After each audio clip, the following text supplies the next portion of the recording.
Dahil hapon na naman mga ka-uwo, syempre alam nyo na ang aking pupuntahan. Malamang pupunta tayo sa pilahan ng Cubs. Parang trabaho lang yan ka-uwo. Syempre pag cancel day off, dito sa pilahan naman walang cancel. Ayan. Syempre yung ibang kasamahan natin ka-uwo, mukhang nagsasawa na sila sa kanilang pila. So tayo, hindi tayo magsasawa kasi libre. Pag libre talaga mga ka-uwo, syempre hindi ako magpapahuli. Nako, baka number 1 pa ako, top honors sa pilahan. Wow. Kumbaga sa grade 1 mga ka-uwo, siguro ako na yung grade 1. Ay, ako pala yung first honor sa pilahan. Wow, walang absent. Ganito lang naman tayo mga ka-uwo. Pag libre, wag na nating patagalin yan. Pupuntahan na talaga natin yan. Wow. So akala ko nga ka-uwo, ako lang mag-isa. So hindi ko lang pala sila nakasabay, sila Noel at saka itong kasama niya ka-uwo.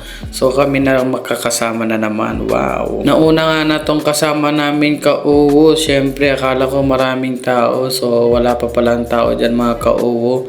Nasa pilahan pa sila sa kalsada. Syempre hindi na ako magpapahuli ka-uwo. Ayan, dito na lang ako sa tabi nitong kasama ko si paring Alex ka-uwo. Palambing naman po ang ating kaibigan na si Jovelyn Iosores. Wow, sana all. At dyan na nga magtatapos ang aking video mga ka-uwo. Ayan, nagtagumpay na naman tayo sa ating sinasyaro na wow. Ayan, marami na pala kaming nakuha. Ay, este yung kasama ko pala maraming nakuha. Ayan, maraming salamat mga ka-uwo. God bless!